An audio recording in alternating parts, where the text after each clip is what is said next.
Hello guys, welcome back to Car Obsession and welcome to another walk around. So last week I had the Ford Fiesta ST and this week I've got the Honda Jazz. So kind of from one extreme to another, I suppose. So let's have a quick look around. And as always, let's start with the exterior design. Now, if I'm honest, I'm not a big fan of the Jazz's looks. It's not an ugly car, but I do think it's a little bit boring and a little bit bland. So this model is the EX model. So you've got S, SE, EX and Sport. So as part of this trim level, you get 16-inch alloys as standard. This Milano red paintwork is standard, but there are, of course, other colours you can have. I quite like this red, if I'm going to be honest. But yeah, this car isn't the most exciting to look at, in my humble opinion. So this car would cost you 17,000. It's around, I believe it's 17,415 pounds. If I've got that wrong, I do apologise. I will of course put the correct price in here, but it's around 17,500 pounds. So it's not expensive, but it's not really cheap at the same time. Right, let's have a look on the inside. Now, I will apologise in advance, guys. The mats are a bit grubby. Using this car park does mean that I often drag dirt into the car, so you can see it there, so apologies. So you get fabric seats, which are nice and spongy. They're nice to sit in, although I don't think they'd have enough support for a longer journey, if I'm going to be honest. Right, let's climb in and drag even more dirt into the car. Close the door like so. So I won't lie, the interior design is also quite bland, and if you ask me, a little bit dated. It doesn't look awful, but it doesn't quite look as attractive as its rivals. There's quite a lot of hard black scratchy plastics, although there are some softer details here. Got a nice silver strip there to try and break it up a little, but I'm not a massive fan of the interior. You'll also need to excuse my filming bits. I've been filming my full review today, so I've got my filming bits scattered around. So let's turn on the infotainment system. Oh, I've actually turned the engine on as well. That's my fault. I had my foot on the clutch. Now, as standard on this model, you get a 7-inch touchscreen. You also get a 7-inch touchscreen on the SE model, but it's not fantastic, if I'm going to be honest. I know there's no Bluetooth device connected. As you can see, the graphics are quite low rent, and this system, to be truthful, does look to be about 10 years out of date. You do get navigation as standard. You also get DAB radio and Bluetooth, but yeah, guys, what do you think?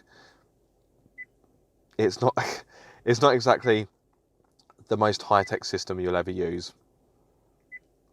And to be honest, I've seen better aftermarket systems than this. So yeah, this area is quite disappointing, to be honest. You also get air conditioning. Well, you also get, climate control, I should say. You get keyless entry and keyless start. There we are, like so. Cruise control, and you get a fair amount of buttons on the steering wheel as well.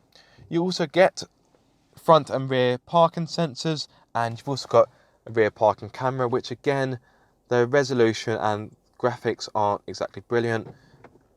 Let me pop it into reverse like so. So it's difficult to pick up there, but yeah, take my word for it, the resolution could be a little bit better. So you've got front and rear parking sensors. You've also got lane departure warning as well, and autonomous emergency braking, which those systems work okay, but they can be a little bit panicky, if I'm going to be honest. You've also got front and rear windows, but again, front and rear electric windows, I should say, but that's not exactly groundbreaking, is it? Now, in regards to storage, that is pretty good. Got 2 cup holders in the middle. It's got a little cubby hole behind here, which you can't really see because it's a bit too dark. There we go. You can pop your smartphone in there, or your wallet, or whatever you may want to pop in there, as long as it fits, of course. Got decent sized door bins, which again, you can fit a bottle of water into, like so. Again, I really apologise for these dirty mats, guys. I would have cleaned them, but every time I get into the car, they get dirty again. So it's kind of a pointless thing to do. You've also got a cup holder on the dash, which is really quite handy actually. Now I won't lie, obviously once you put a drink in there like so, it does block the air vent, but it is quite handy. It's not really a feature you need, but I think it's a feature that if you got used to it and it were taken away, you would miss it. So that is quite handy. I'll pop that back like so.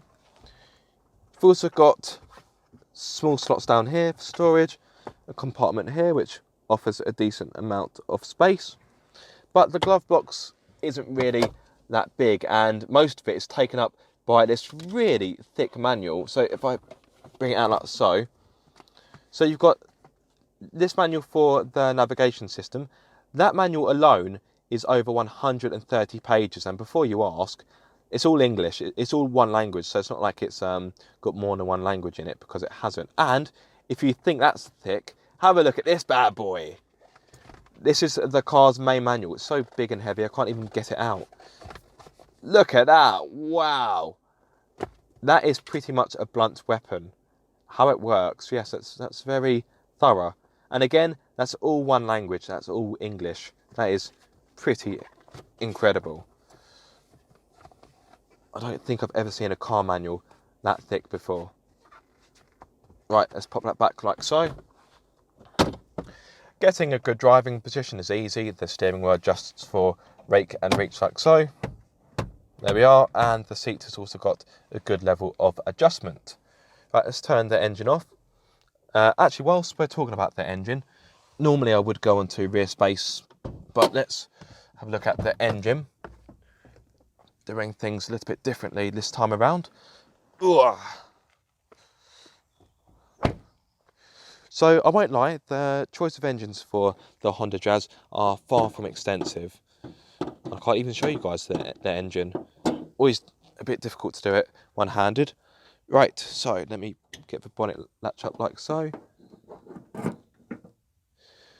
Right, so what you were looking at, guys, is a 1.3 litre naturally aspirated petrol unit. The only other choice you have is a 1.5 litre naturally aspirated petrol unit. It offers a whopping 101 brake horsepower with 123 newton meters of torque.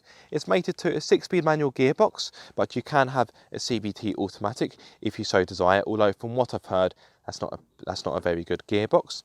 In regards to 0 to 62 times, Honda states it will take 11.4 seconds, but that does seem to be a little bit optimistic. From my experience driving this car, it's definitely not a car that likes to be hurried.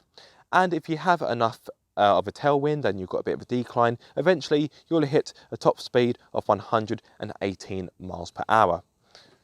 In regards to fuel economy, oh, I don't know these figures off the top of my head. I'm really sorry, guys. I failed you there.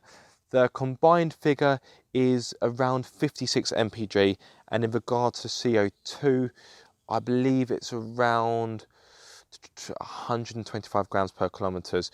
Really sorry, guys. Normally I have those figures to hand, and well, either that or I've memorised them. On this occasion, I have failed. But what I will do is, thanks to the power of editing, I will pop a subtitle in any moment now, which will give you the correct figures. Right, bonnet down like so. Right, let me show you rear space now, which is very, very good if I'm going to be honest. Right, let me move my camera slider out the way. As you can see, that mat is pretty clean.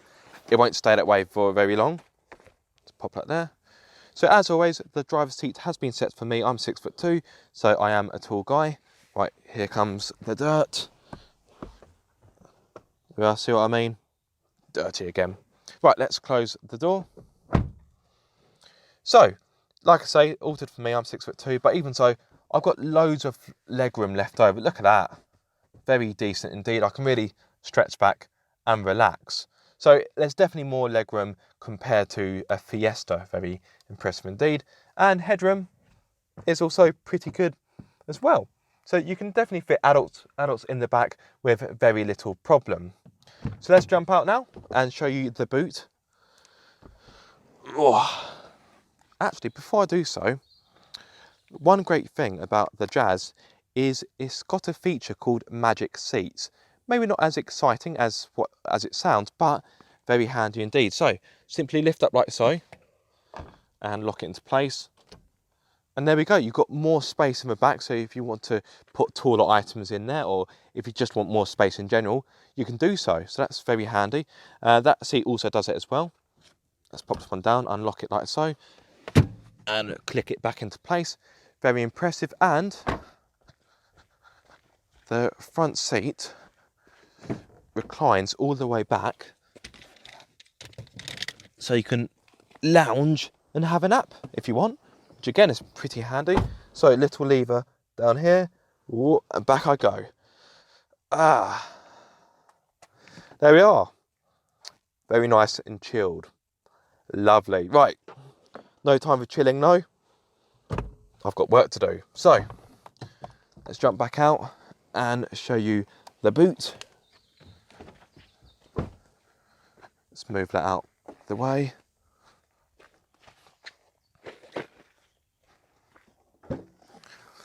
So like the back, the boot offers a great amount of space. It has 354 litres, and as you can see, I've got all of my filming equipment in there. If you do need more space, you can of course fold down the 60/40 rear seats to give you 1,314 litres, but it's a very usable boot indeed. Lots of space on offer, very impressive. A fair bit bigger than the Ford Fiesta. And it's about the same as the Seat Ibiza. I think that's got 355 litres. So a pretty impressive boot. And there we go. I try not to waffle on too long when I do these videos. Probably too late for that.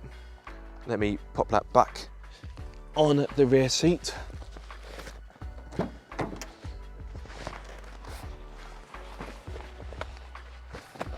There we go.